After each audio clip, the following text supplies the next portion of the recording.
नमस्कार दोस्तों, मैं हूं भयानक राज और आप सुन रहे हैं हॉरर कहानी, वो भी मेरी जुबानी। दोस्तों, आज की हमारी कहानी दिल्ली के रहने वाले एक शख्स की है जिसका नाम रमेश है।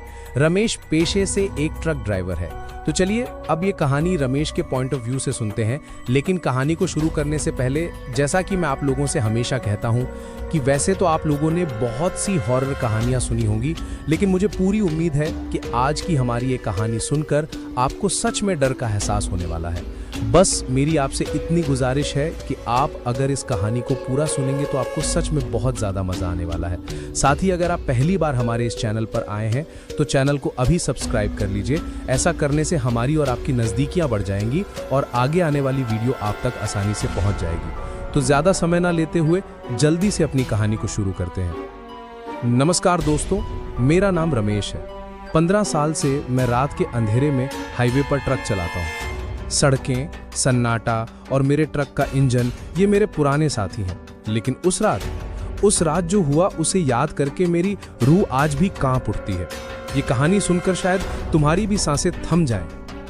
बात उस सर्दी की रात की है जब कोहरा इतना घना था कि हेडलाइट की रोशनी भी धोखा दे रही थी। मैं दिल्ली से लखनऊ माल लेकर जा रहा था। रात के 2 बजे हाईवे पर सन्नाटा पसरा था। रेडियो खराब, सिर्फ इंजन की गूंज और मेरी सांसों की आवाज। तभी कोहरे के बीच सड़क किनारे एक औरत दिखी, साड़ी में लिपटी, सिर पर पल्लू, हाथ में एक छोटा सा झोला। उसने कांपते हाथों से मुझे रुकने का इशारा किया। मेरा दिल बोला, रमेश, कुछ गड़बड़ है, इतनी रात को अकेली औरत। लेकिन उसकी आंखों में छिपा दर्द देखकर मैंने ट्रक रोक लिया। खिड़की से झांककर पूछा, क्या बात है बहन, इतनी रात को यहां? उसकी आवाज धीमी, टूटी सी, जैसे हवा में तैरती हुई आई। भैया, मेरा बच्चा वो अगले गांव में बीमार है, प्लीज मुझे वहां छोड़ दो। उसकी आवाज में ऐसी बेबसी थी कि मेरा दिल पिघल गया। मैंने कहा, बैठ जाओ जल्दी।